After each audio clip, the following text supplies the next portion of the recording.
अस्सलाम वालेकुम भाई। एक पैगाम है AK कसूरी, मिस्टर खान, हवेली खुशहाल सिंह को और जमील ओला कालो, इन सब स्टारन से मेरा एक पैगाम है, एक अर्ज़ है, एक गुजारिश है। ये भाई मैं उन्हें के पीछे पड़ा कि भाई मैं उन्हें वीडियो बना रही ना हटरी ना बाजारी। तो मेरा मशवरा यूँ है कि भाई तुम उन्हें डक ना रहा बल्कि उन्हें सपोर्ट कर रहा हो। तुम 10 बंदा रल के उन्हें सपोर्ट कर रहा हो, उन्हें जनाब प्रमोट कर रहा हो।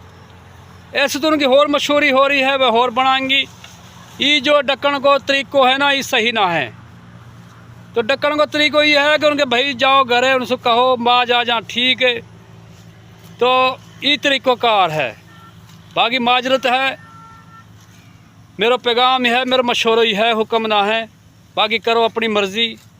जो मेरा जहन में बात आई मैंने आपसे अर्ज़ करी है कि डकन को सही तरीक़ा हो रहा है, लेकिन ऐसे हम जब काई पे तनकीद कर रहा ना भाई, हम प्रमोट कर रहा। आज मीडिया का दौर है तो यह हमारी तनकीद से और वायरल होगा।